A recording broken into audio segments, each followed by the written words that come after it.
Welcome to Actions and Limits. My name is Justin Atherton. I'm the Peak Performance Consultant for Confidence Unchained. With me as always is Paul Fortune. Paul is a mindset coach and the founder of A Call to Action. And together, we make Actions and Limits.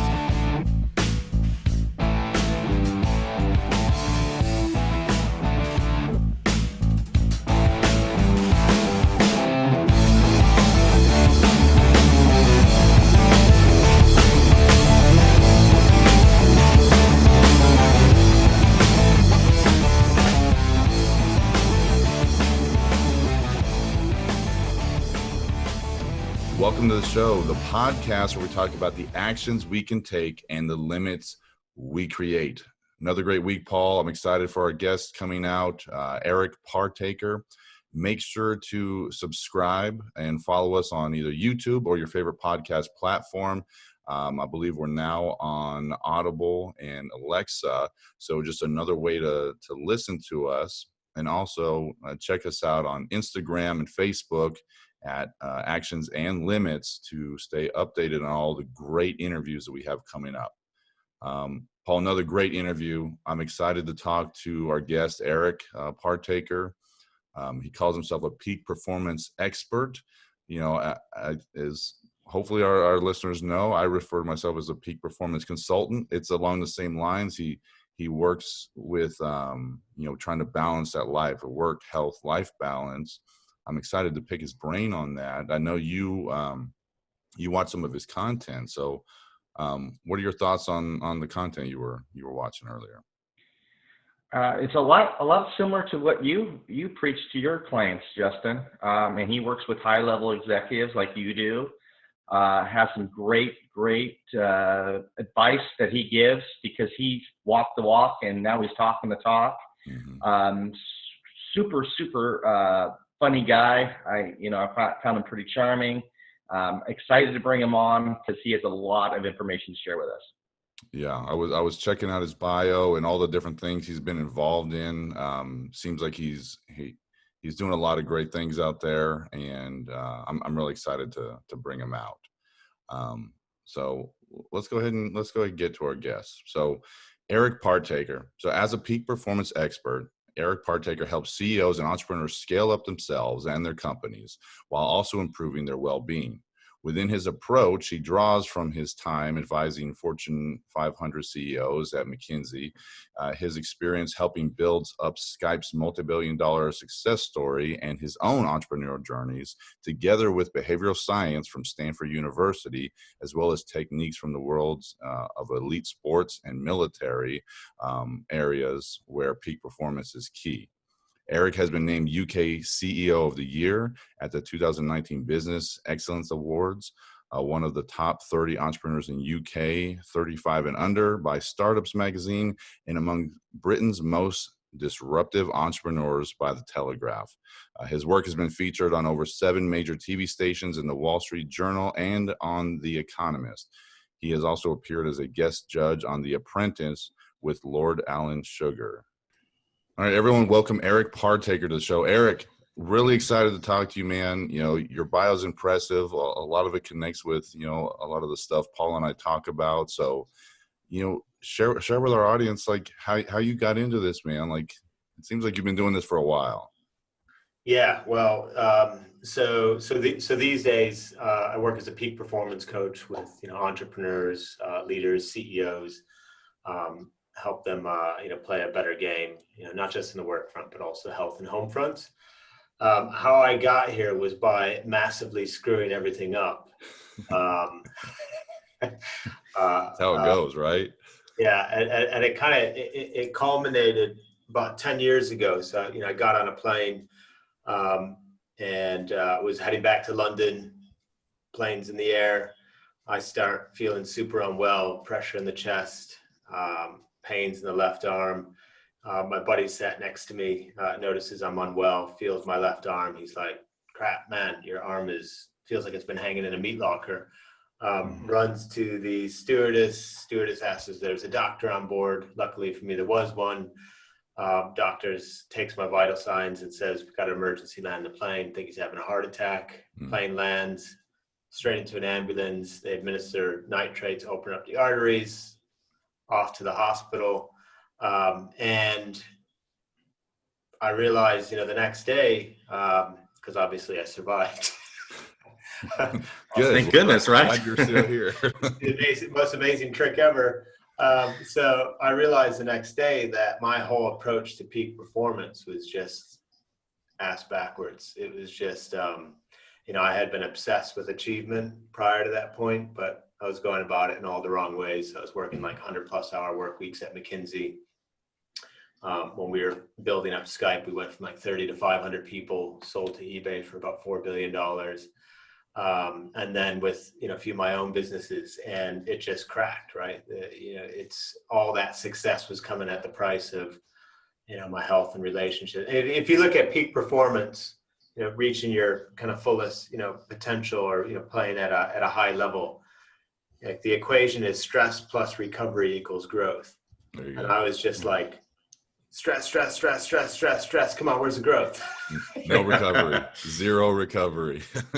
Yeah, no recovery. And so after that, I thought I was out of the woods then. And then a few years after, so I started to get the health in order, really, really focused on, getting in shape and eating better and watching my blood pressure and all of that. And my cardiologist, by the way, says now, he's like, if I were to refer you to another doctor and not share your history, they wouldn't find any issues with your heart. So he was like, whatever you've been doing, keep doing it. So, I thought everything was working well.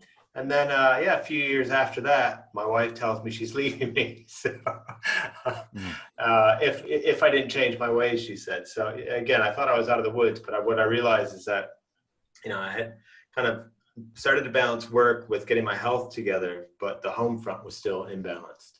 Sure. And I wasn't showing up. I say now I say, if you want to be a great leader, start by being a great spouse and parent. And I wasn't being that, right? So I was kind of present. No, I was around. I wasn't really present. There's a difference, right? There's a big difference between being around and being present. So I like you distinguishing between those. Yeah, massively. So that kind of prompted the journey. I started to just really dig into the field, picked up a couple of coaching certifications, and I myself was the guinea pig. I started to also roll out a lot of what I was learning and then later developing with various teams that I've led. And then it blossomed in, this peak performance coaching and mentoring business. As you said, we share a lot of the same, common interests, that I'm doing today. So, yeah. Eric, obviously you're a big time overachiever. Was that brain into you as a child? How was your upbringing to get you to that point where you're just pushing it as a high executive? Yeah. So I've thought deeply. I talk about this in the book that I have coming out later this month, The 3 Alarms, because I've wondered, like, where did this come from? And I had the work ethic from my parents. My accent's a bit mixed up because I lived all over the place, but I actually grew up for the most part in Chicago, and my parents, grew up in a blue collar, family. I was like the first to go to university. We were always working on stuff. We, built our different family homes together. So I had that work ethic, that whole 110% from them. But what I didn't really see was, or what was scary, I guess, for me growing up, was that no matter how hard I tried, I was never kind of really reaching, as the same results everyone else were. So take sports, for example. I remember I bought this book, Hoops, and I thought I would study my way into becoming a basketball player. And so every morning, the only problem was I never played a game of basketball. And so every morning during my sophomore year, I'd wake up at 5:30 and I'd go to the park and I'd shoot around and practice. And I was like, okay, because I'm going to make the varsity team junior year. I made the varsity team and I never played a game. And I was like, had that horrible spot, at the end of the bench where when your team's losing, then the fans start calling out the back of the name on your jersey saying, hey, when are you ever getting game time? Never. And so that just made me want to push harder. Academically, I did a little bit better than athletically. So, I finished like 10th in my class, but I was always trying to get to the very top, but couldn't manage that. So, to answer your question, I think what started this hamster wheel of achievement was this not being good enough feeling, like always feeling like I was second best or middle of the pack, wanting to be, for example, when it came to sports, picked by the jocks to be on the team, but barely making the team, wanting to be at the top of my class, trying as hard as I could, but kind of being just outside of that. And, did your parents not give you a pat on the back when you were doing all this great work, or? Yeah, I mean, my parents are, amazing. They absolutely gave me a pat on the back, and were very, very encouraging.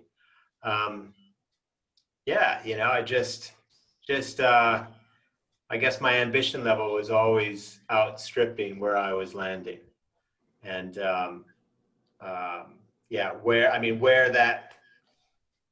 where that ultimately, comes from, I don't know, maybe I saw a TV show as a kid or something, or a movie, and it impacted me psychologically. And it's probably So how's that showing up for you right now? Like, is that still showing up in a different way? Are you harnessing that, differently?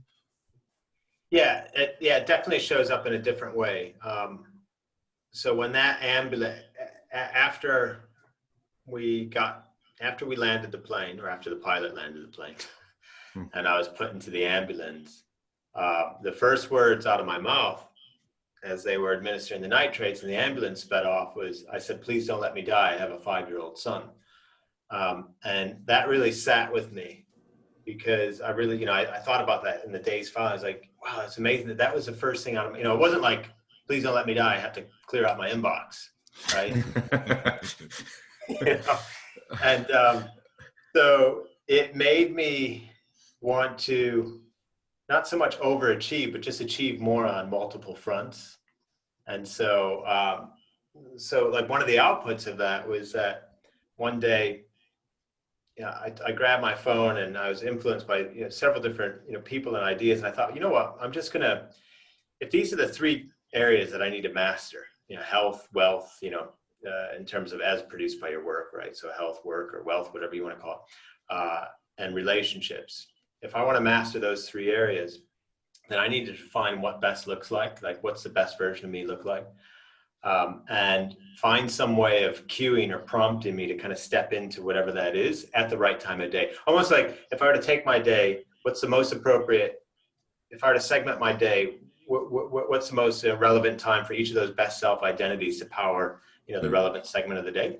And so for years since, at 6:30 a.m., because that's when I go to the gym, an alarm goes off, because you can name your alarms, and the alarm says world fitness champion. And I'll never be a world fitness champion, right? But like, that's who goes to the gym, right? And so, and it worked. It works every, like this morning, I was on the pull-up bar, and I was like, nah, screw that. It's like, who's doing these pull-ups right now? Goggins, right? World fitness champion. Yeah. And I finished the set, and I was like ready to, it's like 50 minutes. And I was like, 50 minutes is good. I had planned for an hour. I was like, nah, that's not world fitness champion approach. Do this last 10 minutes.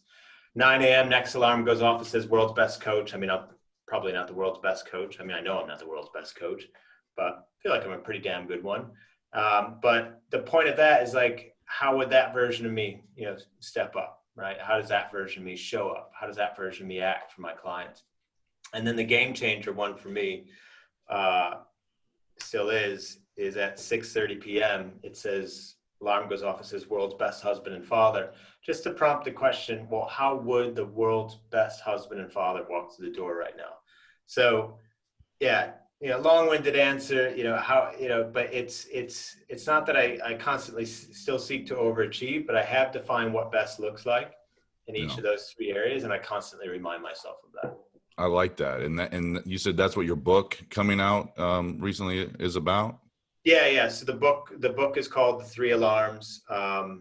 And, we could talk about it later, but definitely for all the listeners, I have a free training that they can get, and, a free ebook that they can access as well. So. That's awesome. I know you talked about life balance. This is a topic that Paul and I have discussed before, and I think everyone has a different idea of that life balance. How do you find your balance, or how do you define that? Because there's no equal across the board, right? It's all these ebbs and flows as far as, I see it. So what's your view on that? Well, I guess first off, I think, balance is the wrong word. I think it's misleading. And I think it sets people up for failure. Sure. Like life isn't balanced. When you're at work, you go through zigs and zags and things will become imbalanced. It's less about, do I want to feel balanced in my health, wealth, and relationships, or, health, work, and home? No, it's more that I just want to feel satisfied. Like I want to feel like I'm doing my best. So I guess it's more about satisfaction rather than balance. That's my view. Because look, I mean, we work, you work, I still have days where I'll do a 14-hour, day maybe, or, a 12-hour day. Sure. But I know I'm still showing up and being a great husband and father. And I know I'm still looking after myself. So satisfaction over balance. Speaking about being a good father, what message are you telling your son? And is your son have the same type of personality that you did, at that age? Like, if I'm not number one, it's not good enough, or does he have a different type of personality? Yeah, so I got two boys now. Okay. So the 5-year-old is now 15, that I mentioned to the paramedic in the ambulance, and then I have a 6-year-old. I mean, first of all, they're completely different. To answer the question, are they the same as me? One is half human, half hurricane. That's the 6-year-old. And then Alexander, his name is Leo, the 6-year-old. And then Alexander, he's a bit more, chilled and calm. He definitely has a passion to, kind of do his best, but like in different ways. He's really into his gaming right now. So that's like, he wants to, get the top rank in some of the games that he's playing. He's athletic. He has reached a higher level of athleticism, than I ever did. So yeah, they're just different. That's good. That's what we look for in our kids, right? You do better than I did. That's all we can ask for, right? Yeah, exactly. You guys got kids too? Yeah, my daughter is 9 years old, so she's going on 17 in her head, though. So it's Right. it's a whole different world. But think about how great it is that we get to pass along these tips and tools and tricks, along the way. Like Paul and I were talking about it the other day. Like, think about if we had all this information, like when we were kids. Holy crap! Or even just young men. We would have conquered the world, but no, we were just doing dumb stuff back then. So it's Yeah. I bet that feeling is like pretty timeless, that everyone feels that. I mean, the interesting thing, if you think about like society, I'm always fascinated about this thought, which is that every single human being starts right now in the year 2020. They start in exactly the same way as they did in 500 BC. There's no difference. It's exactly the same human being. There's no evolutionary differences. And then the kids today, reach so much more in terms of like their capability and experiences than a kid 2,500 years ago. And so it's so interesting that we start from a completely clean slate. But it's like this relay race where, the baton gets passed and society develops. And okay, but you don't have to really start at the beginning. You're getting a little bit of a head start in the race. So yeah, it's kind of fascinating the way that works. So going up in the ranks, when you're going up the ranks of the company, was it McKinsey you said that's who you work for? So first with McKinsey, then I did a nonprofit for a while, then Skype, and then a few other businesses. Yeah. Okay, so during that time, did you have a coach for yourself? Was that important to you to have a coach? Oh, absolutely. I mean, not in the same way that I have, today, but in McKinsey's culture, it definitely was a coaching culture. You definitely had people that you interacted with regularly that were looking after your development. Skype, not so much, but definitely with the restaurant chain that I built. Again, we created a coaching culture within there, and I think a lot of people don't realize how prevalent, coaching is, that they associate it just with like sports. But if you go to Silicon Valley and you look at any top company out there, you'll see that there's a coach standing behind, whoever is there at the top leading the business, especially, at that level, and maybe perhaps the leadership team level as well.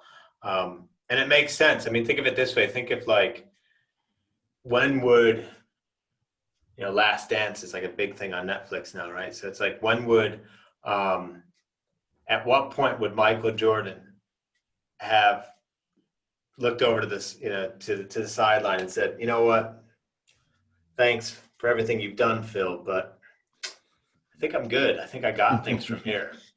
Like that would never happen. So if we're talking about like literally one of the world's best at what he did, right? They say people aren't replaced. They say everyone's replaceable, right? We've heard that from a leadership point of view. Okay, yeah. Well, let's see you replace Michael Jordan. I don't think that's always the case. But so if you look at someone like that, and so if even someone at the very, very top of the game, the very best, if they still needed a coach to both get there and stay there, then it's like, well, what does that say about the rest of us then? Sure. Right. So so I think it's a pretty life-changing move, I think, to get that kind of support and insight. Well, and people don't think about it. It's not just one coach. It's not just the head coach. There's assistant coaches. There's, personal trainers. If you read the book Relentless, that was his almost like personal or physical therapy coach that worked with him. That book is amazing, by the way. Yeah. But is it Tim Grover, I believe? Yeah, Tim Grover. But so he talks about, that Michael Jordan was like, "You're not working for anybody else." He's like, "Because I don't want them to have these like tips and tricks." He's like, "Mm-mm." He's like, "You're only working. Yeah, I pay you to not work with anybody else. That's why I pay you." So, but think about it. It's not just one coach. The people that succeed in life have mentors in every other level. Even CEOs, executive coaches, personal coaches. So it definitely makes a difference. Paul and I bounce ideas off of each other. Because everyone has those ups and down days. Even coaches do. And it's funny to think about that even coaches need coaches, sometimes. 100%, and I have a coach and like you said, it's like coaches appear in so many different forms, right? So your personal trainer is a coach, if you use one. Your kids have a coach. A good teacher in school for your kids is coaching them, is using coaching principles, to get the kids to arrive at their own solutions, right? That's the whole spirit of coaching, right? So it's all around us, and we just don't realize it. And I really like what you said earlier about, when you want to be a good leader, go back to being that good father and good, spouse, because really I use leadership skills and techniques on my daughter. It's like using that empathy, like coaching them, asking them open-ended questions, like, figuring out what they want to do and involving them in the process, and not just saying, do this, don't do this, right? Helping them think and guide. So all those leadership skills play into being a good parent and being a good spouse. And I think a lot of people think that it's very different and that it's separate.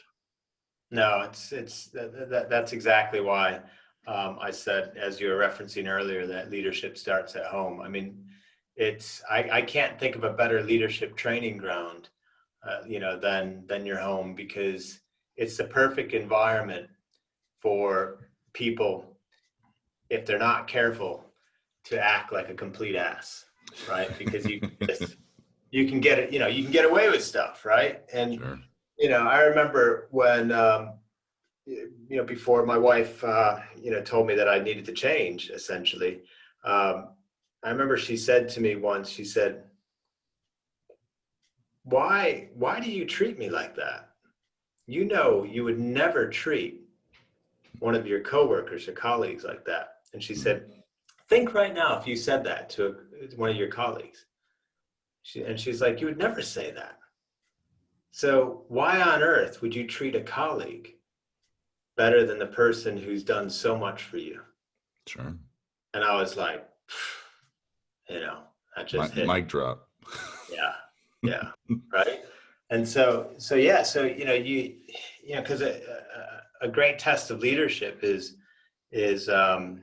emotional control, right? Is like being able to stay cool, calm, and collected, especially when things are flared up. And home environment, that happens often, and if you can master that, man, it makes work easier, right? Work is like a layup then. Exactly. So what did you change when your wife said that to become a better father and become a better spouse? Well, there's a couple of things. One is so proactively and reactively. So proactively, we often in a work environment, if you're doing so if you want to know how well you're leading in a work environment, you ask those who you're leading, right? So, and they'll also give you the clues for what to do to improve in the form of a 360 or whatever. And what I'll have my clients do, and what I've done myself is, have you, for example, asked your wife or your husband to rate you on a scale of 1 to 10? So 10 is the absolute perfect spouse. There's literally nothing that you could improve. You are like God's gift to them. And 1 is you're an absolute train wreck. You can only go up. And, do you know what your number is? I'll say, and have you gotten a number? And so you can ask that question. And then the other thing that you can ask is, okay, so in the spirit of improving, what's just one thing I could do better more often or more consistently that would increase my score? And you'll get an answer. And so, that's something that I've done on the proactive side. The answer is, what was your score that your wife gave you? a 6 when I first asked her. Oh, wow.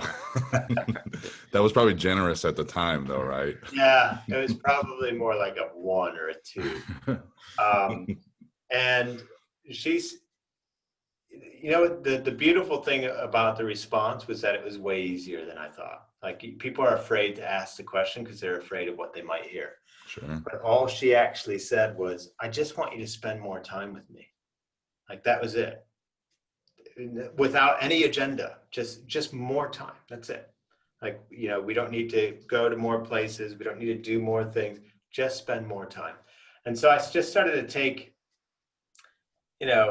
note of, she might ask me, hey, can we have a coffee together? In the past, no, I'm a little bit too busy. Of course we can, right? So it's like a different response. Hey, why don't we take do something different Wednesday night? And I know you said you wanted to just chill out, but how about we go meet some friends? And yeah, okay, let's do that. It's just saying yes more often rather than no, it's not the right time. Can we do it later? With the boys, it was just, can we play more often, right? I didn't ask the ratings with them. I didn't think the 6-year-old would, we'd probably just say 10, right? Yeah, I was curious. I was going to ask you that because I was already thinking. I was like, I wonder if I could ask my daughter to rate me, and then like the follow up, like, what can I do better? She'd be like, take me to sushi more often. That would probably be the answer. But the answers are simpler than we expect. So that's the proactive side of it. On the reactive side, so I think, we can improve our relationships at home in equal parts, proactively, reactively. So proactively, just ask the question, you'll get the answer. Reactively, again, because we can easily take things for granted, because we can easily respond in a suboptimal way at home or let our emotions get the best of us, there's a lot of ground to be won just on reacting better. And just not letting your reactions get away from you. And a guy named Rollo May, he wrote a piece on this years ago, which in 1963, I think it was. about there existing this space between stimulus and response, and that we must learn to recognize that there is a space, and within that space. And then Stephen Covey heard that idea, and he articulated it slightly better. He said, between stimulus and response exists a space. Within that space lies both our growth and our freedom, I think. And what they meant was that, so somebody says something to you at home that, it's that pet, or they do that pet peeve thing, and it's like you roll out your eyes and you're like, oh, here we go again, or whatever it might be. And usually that in the typical household triggers then what would be a suboptimal response from whoever it's being said to, or whoever's around the situation. And by suboptimal, I mean, think of it as, it's not the response that the wise 95-year-old version of you would give, right? Sure. It's like, it's a bit of a, in some way, a crappy response, whether it's like rolling your eyes, huffing, puffing, saying something bad, whatever it is, you know what I mean? And that's because trigger, right? Or whatever the stimulus is, and boom, and we just do the emotional response. And if we just practice on creating a little bit of a pause, it could be in the form of a deep breath, counting to yourself to 3, just walking out of the room, whatever it is, just create a tiny bit of space through a pause, then we can at least access the prefrontal cortex rather than the emotional part of our brain. Sure. And that's what makes us human. That's the executive, decision-making function. That's the part that can put before us, okay, well, you have a menu of options here, Eric. So you can do this, typical response. It's just going to make things flare up. Or this is like what your inner wisdom says. This is the much better response, So, it might be something like,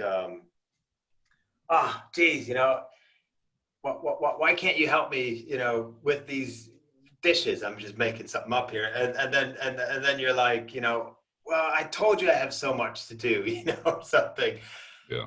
Versus, I can imagine it's tough. You've had a lot to do. You know what? Let me just take over here. That's totally different, right? And that's probably more consistent with the higher version of you.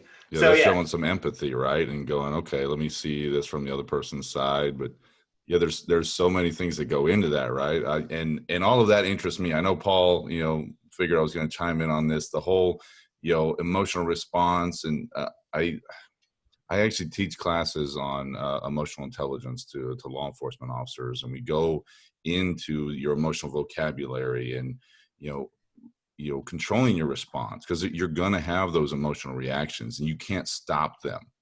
And so it's about acknowledging them. Like, you may say something, Eric, to me that pisses me off, and rather than going like, no, I don't want to be mad, it's just, you got to eat it and go, yeah, I'm mad.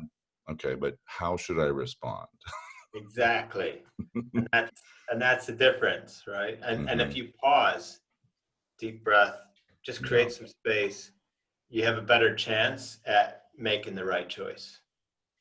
Yeah, I've noticed my tell, some of the guys at work have told me before, my tell when I am taking that space is just it's just a little beat.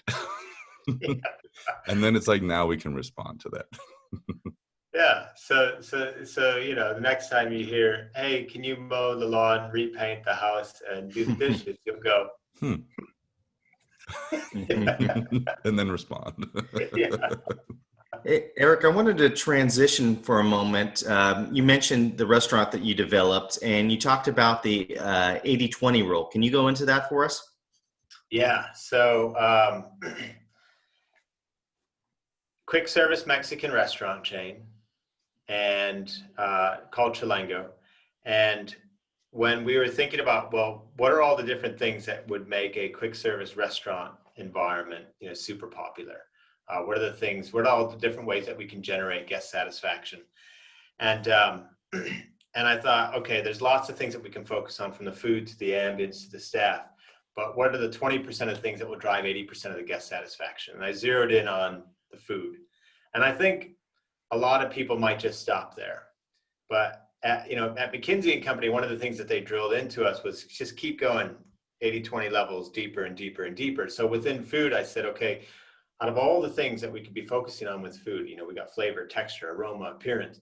What's the 20% of factors there that would drive, 80% of the flavor within the food? Satisfaction within the food, and I focus on the flavor. And then I broke that down even further and said, okay, within flavor, we got 17 different meal components here. Which 20% of the components impart the most flavor? And focus on beans and salsa and some of the marinades for the meat. And then went into those recipes and said, okay, what are the 20% of the ingredients that will drive 80% of the flavor in these recipes? And then before I knew it, we're in the Yucatan Peninsula of Mexico, shaking hands with local farmers there to get select crops and ingredients that were at the right price and quality to impart all of those flavors, in the recipes. So that resulted in, award-winning, coverage and reviews all across the board. The food was always a big highlight for the brand, all because of that 80-20 focus. Wow, that's super interesting. How else do you put that into use, like in your life or personal life, business life, that 80-20 rule? Yeah, I mean, it's so I wanted to ingrain that as a habit, as a way of being in daily life, just as you're suggesting.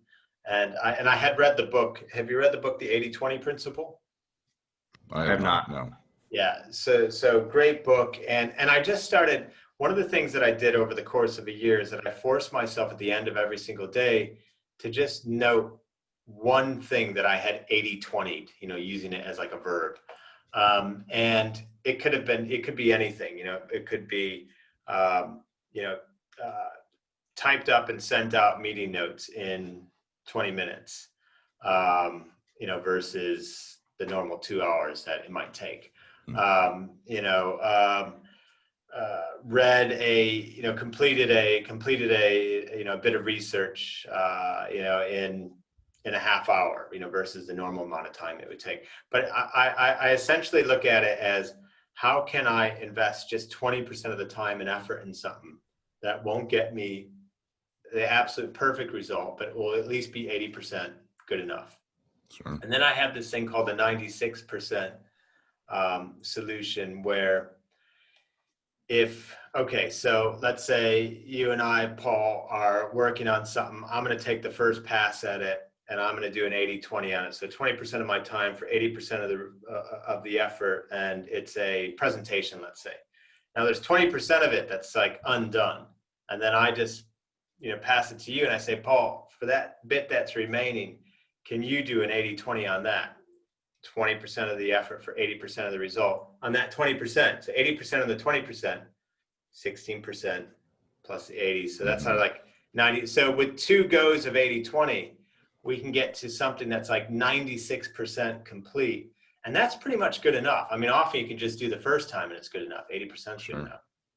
But 96%, who's going to notice the missing 4%, right? So, and perfection is unrealistic, right? So I like that, even leaving that little bit of a gap, and you're like, hey, look, we're not going for perfection, but we're going for as good as we can. Let's get it and be efficient with it. I like that idea of being efficient with it as well. Yeah. It's like Mark Zuckerberg's quote, done is better than perfect, right? Yeah. Yeah. Absolutely. Sure.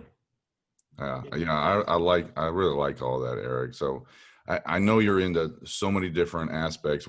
What is a good way for our audience to, reach out to you, check out your content, like check out your website? What's the best way for them to find you, Eric? Yeah. Right. So the best way for people to find out more is if they head over to my website at ericpartaker.com, Eric with a C, partaker.com. And you'll see a couple of things there.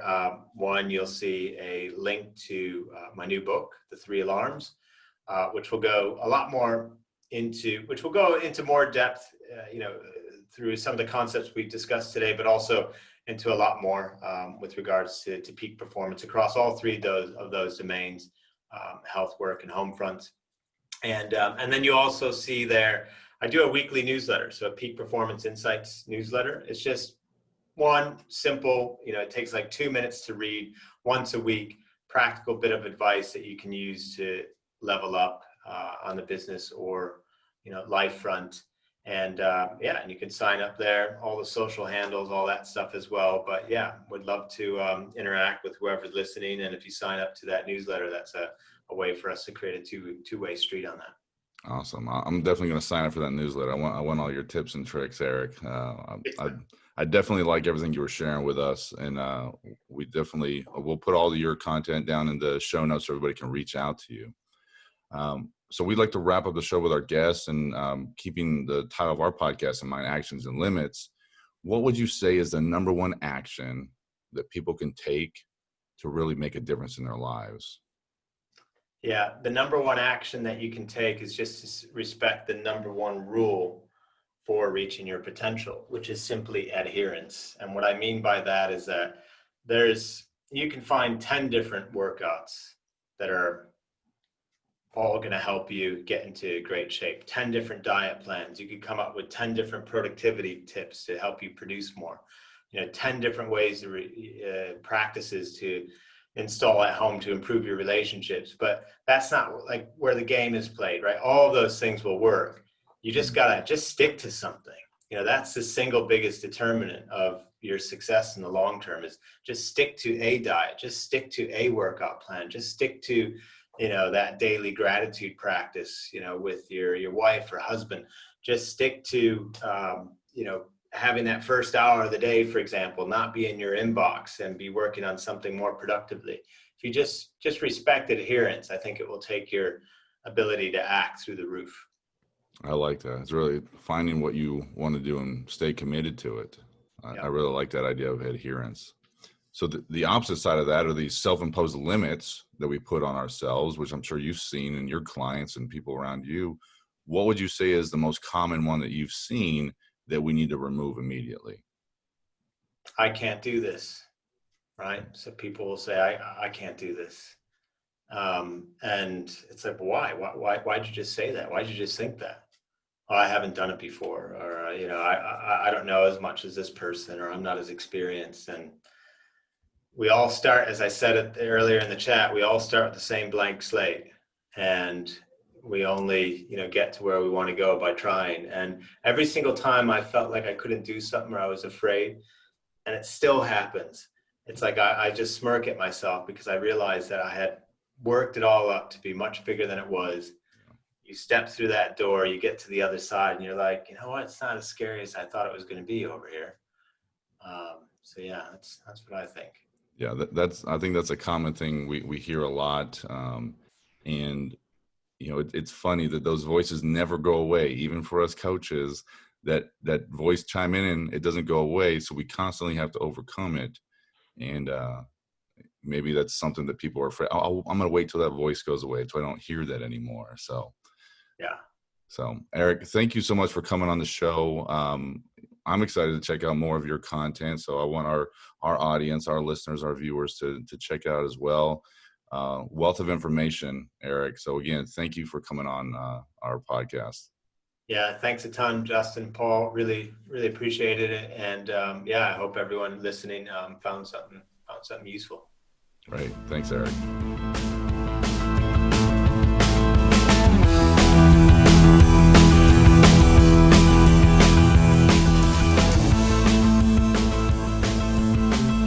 All right, Paul.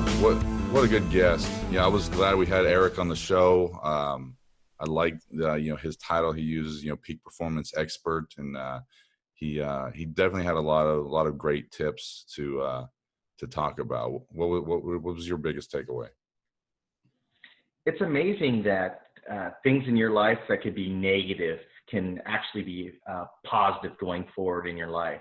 I would never wish anybody to have a heart attack on a plane, especially a plane in that situation. But it sounded like that helped him seek, a little bit more, for lack of a better word, a little bit more balance in his life, to be a better father and son.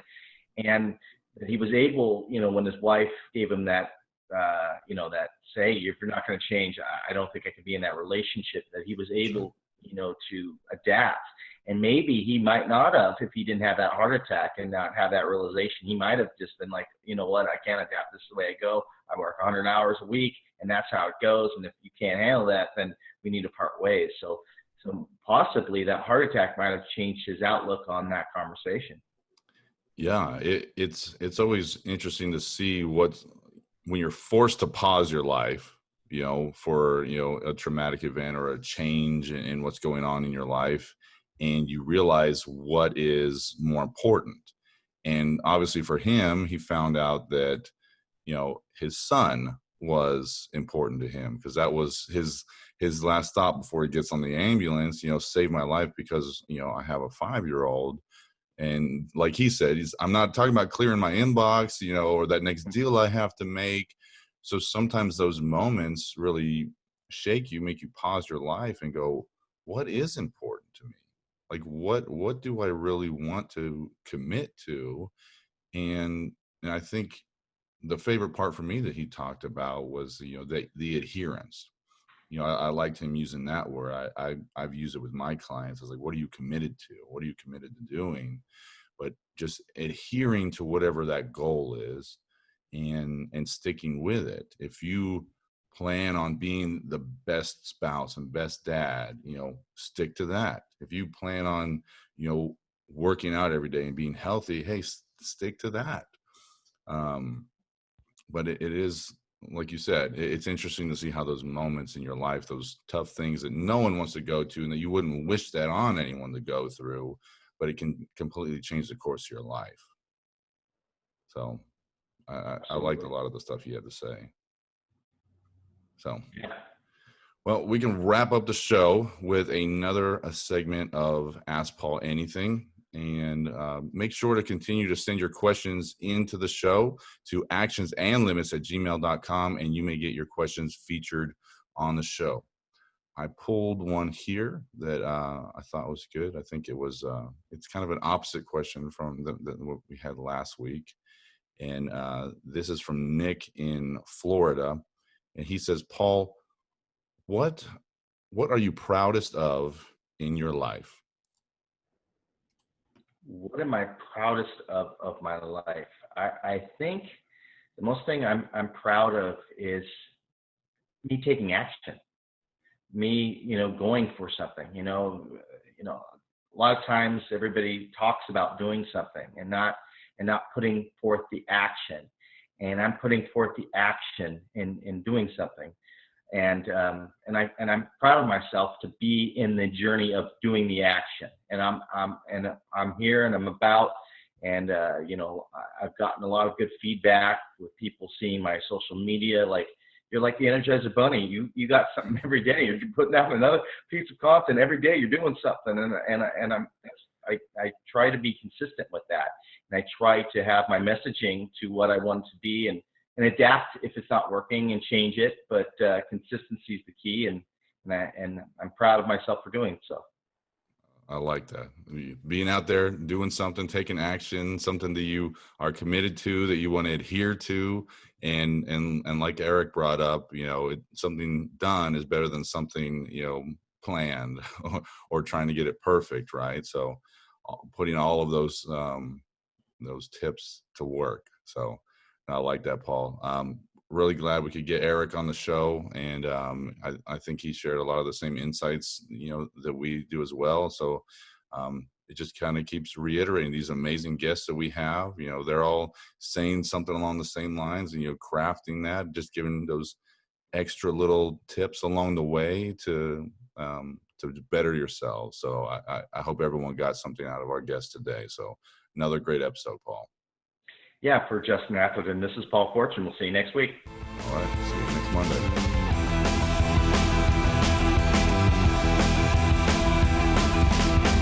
Thank you for listening to the show. Don't miss an episode. Click and subscribe to our YouTube channel. Follow us on your favorite podcast platform, and find us on Instagram and Facebook under Actions and Limits to stay updated on all our upcoming content. Continue to email the show at actionsandlimits@gmail.com for our segment Ask Paul Anything. Thank you for listening. We'll see you next week.